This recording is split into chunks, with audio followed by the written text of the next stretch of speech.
Him and Tyrese Maxey combined for 74 points. VJ had 34 points. It was the most a player has scored in an NBA debut in NBA history. I'll repeat that again. VJ Edgecombe scored the most points in an NBA debut in NBA history.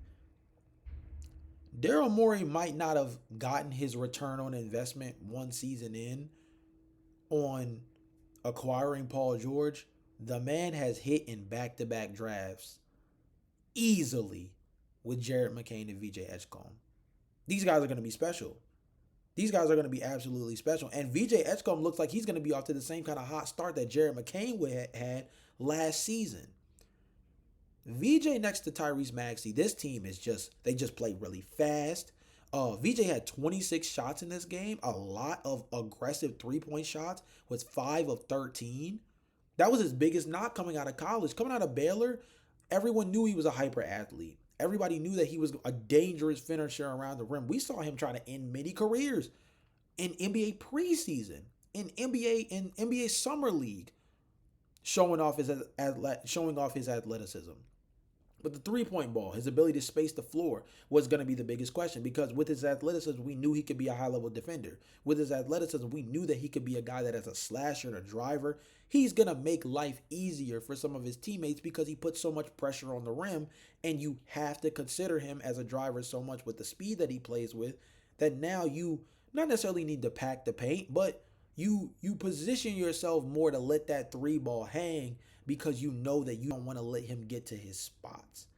And he was not afraid to take the three. He took a lot of big ones, and he knocked out some really big ones in that late third quarter, early fourth quarter that helped this Philadelphia 76ers team stay afloat and eventually win the game. He also hit a pair of pretty useful, well-needed free throws down the stretch as well. Missed a few too, but still hit some well-needed free throws. VJ's going to be special. The Philadelphia 76ers hit on him. Guys like that make it where the Paul George injury, it takes a little bit of the pressure off. Because you want to see this guy with the ball in his hands. You want to see what VJ Edgecombe can do as a initiator. And I'm going to be honest, if he's going to continue to be this special, they're going to end up having to lean into a small ball lineup where like you might just have to see what him, Tyrese Maxey, and Jared McCain all can do on the floor at the same time. Now, if that means you have to also play Paul George at the 4, which you did a lot last year as well, and then Joel Embiid at the 5 or Dominic Barlow at the 5 as a small ball 5, you got to do what you got to do. This Philly team has to put the best players out on the floor, and VJ Edgecombe is one of the best players on their team already, and it's not even close. Game 1 told me he's ready. Game 1 told me he's a competitor defensively. Game 1 told me that he's going to be a guy that for them, you can trust in crunch time to be effective. And you can't usually say that about most rookies. Most rookies you have to be kind of addressed with kid gloves in their first year, unless they're just Himothy. Unless they're just Himothy McGillicuddy out the gate. Usually you have to address a rookie's progression with kid gloves. VJ Edgecombe is Himothy McGillicuddy. He just is. He showed it game 1, and I think he's going to have some rough patches here and there. Every rookie does. But this dude is going to be special, and Philly got themselves another one. Let's talk about Cooper Flagg. Cooper Flagg, on the other hand, he had himself a rough game. Now, the night ended with him having a double-double, first Dallas Maverick player as a rookie to have a double-double in quite some time. And he started the first half, I believe he had 0 points, missed all of his first 6 shots, if I'm not mistaken, and just kind of couldn't find any real rhythm offensively in the beginning. And I think that's because the whole point guard Cooper Flagg thing is an experiment that's going to take time to really tap into. It's very similar to what we discussed the other day about Amen Thompson, of just because you're a jumbo wing with the ability to handle the ball, with decent measure, you're a guy who can bring the ball up, you're a guy who has a little bit of a decent dribble package, cool. But dealing with NBA guard pressure is just completely different. And I think you could see a lot of that from game one with Cooper Flagg, where it was just like Stephon Castle, his physicality, and Stephon Castle is known more as a defensive player than he is an offensive player, despite the fact that the stats will tell you Stephon has the ability to be a high level offensive player. He had 22 points in this game, 7 rebounds, 6 assists. Shout out to him. Steph had a straight shooter game. It was very solid. But Steph was also able to kind of not have his way defensively, but he made things really, really difficult for Cooper Flagg. And you could tell that that ball pressure was just different. And that's something that he's going to have to progress through. One, Cooper Flagg's not a natural point guard by any means. Number two, he's not really a play initiator. And I think he's still going to be a guy that's going to be in the All-Star conversation when it's all said and done for this season. I think he's going to be in that conversation. And that game one was just a little too much when you run into Steph Castle and you run into Victor Wembanyama. Game one out the gate. Like if the Dallas Mavericks played if his first game was against Ace Bailey and the Utah Jazz, who completely whooped on the LA Clippers, by the way, but if it was against the Utah Jazz with Ace Bailey, or if it was against the Washington Wizards, game one, I think his debut goes a completely different way.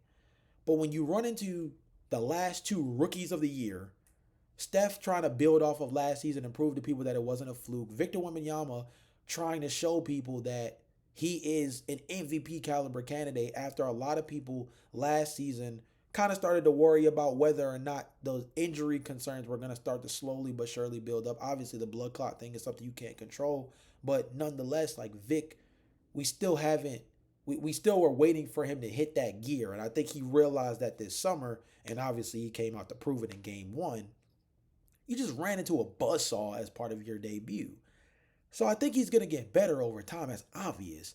And he still had 10 rebounds, which shows that he's very active on the glass and somebody that I think is going to add real value to this team with them playing with so much size. But either they're going to have to address the point guard issue, or they're just going to have to let him develop through the growing pains.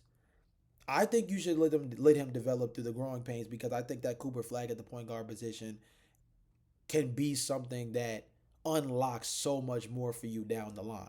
I'm talking about when we get to stuff like postseason play, where now he can be this secondary ball handler you can really trust next to a Kyrie Irving when he's healthy. Now you bump Klay Thompson over to the 3.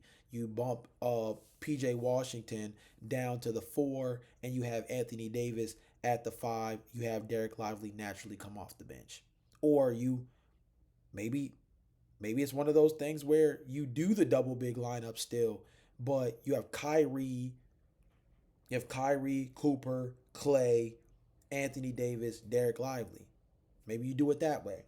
But you know that you still have this reliable ball handler in that backcourt if he develops it over time. Klay Thompson doesn't take the pressure off of Cooper Flagg as a ball handler.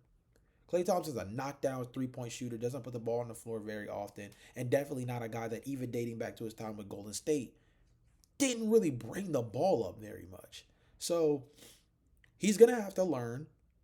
I think this was the wrong matchup to test it out the gate, but one that nonetheless is a proving ground that also shows some of the things he's going to have to work on if he wants to really be able to maximize what comes with playing the position. And I think he's going to be better. I'm not moving off my position of believing that Cooper Flagg can be a year one fringe all-star. I think he's going to reach it. I think the mere fact that he had a double-double in his first game goes to show you that even though it was inefficient, his activity as a energy bunny type player is going to be enough to get him productive stats throughout the course of an 82 game season. This is going to be a guy that I think legitimately can average 17, 18 points, 8, 9 rebounds a game. I think he legit can.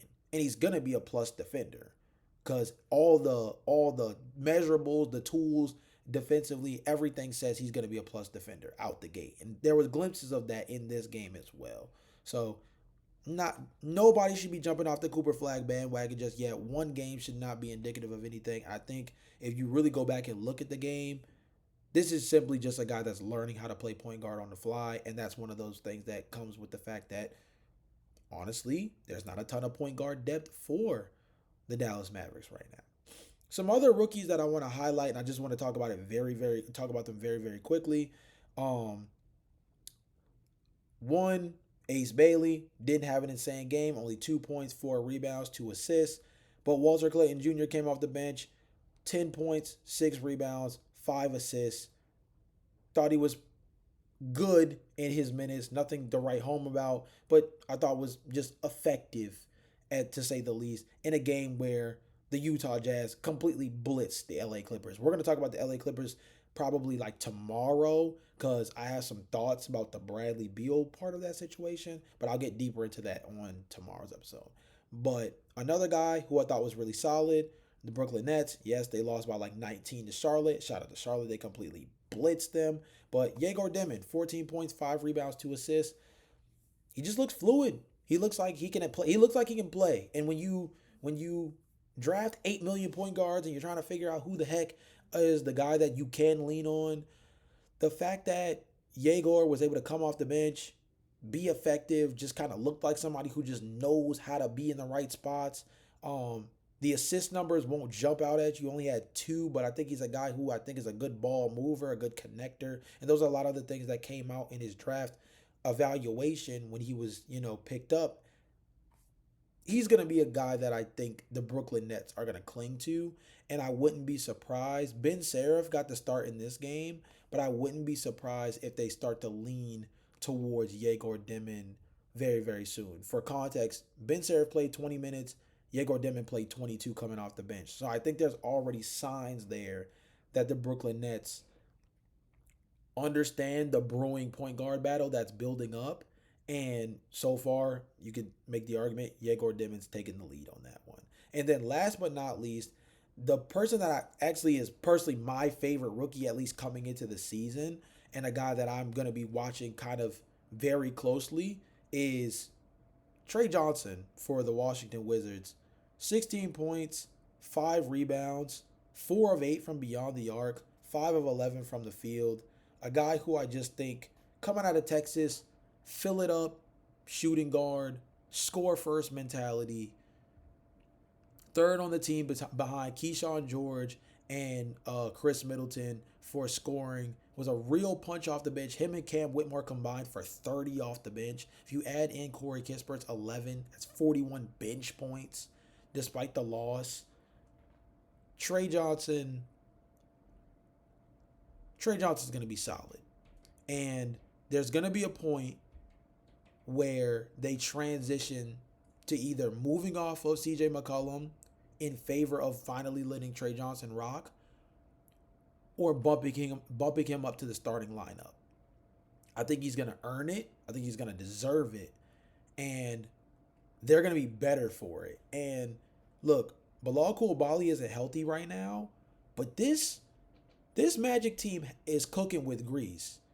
When they get fully actualized and there's a starting lineup of Bub Carrington, Trey Johnson, Keyshawn George at the 3, Bilal Coulibaly at the small ball 4, and Alex Sarr, that youthful group, I love that core for the Washington Wizards. I love that group. You still have Corey Kispert under contract long term. He's off your bench. You got Cam Whitmore, high upside, off your bench. You got AJ Johnson. He didn't play a bunch of this game, but a guy that I think has a lot of upside coming off their bench as well. This Washington Wizards team, they're not going to get talked about a lot because they're not going to be very good, but they have one of the more interesting young cores in the NBA, and I can't wait to see Bilal get healthy because once things kind of get fully back on track for them, I want to see them run out that super youthful lineup at least a little bit. They don't have to start them all together, but that lineup is one that we should see a lot of before the year's end. If Chris Middleton and CJ McCollum are the starters in that starting 5 for the entire season, the Washington Wizards are doing something wrong. I want to see the youthful group. And I want to see them now because they have a lot of talent with what they've accumulated over these last couple of draft picks. Shout out to Keyshawn George, too. Just really, really solid game with, 21 points in that starting lineup, 9 rebounds. They got a group. Watch for the Washington Wizards. That's all I'm gonna say. Not contenders or anything, but they are one of those groups that when we talk about young cores in the league, from a talent perspective and from the volume of youthful talent they have on the team, they're up there. They're up there with some of these other teams where when we talk about like building for the next 3 to 5 years, like they're in a really good spot right now. And they're probably one more really high draft pick away, one blue chip prospect away, like a Cameron Boozer, somebody that fits like that wing spot, that like small forward, power forward wing spot. So like Cam Boozer or like AJ DeBont. So they're like one more high level blue chip prospect away from really being like one of those dangerous young teams. So don't forget the Wizards, man. Don't forget the Wizards. Next up,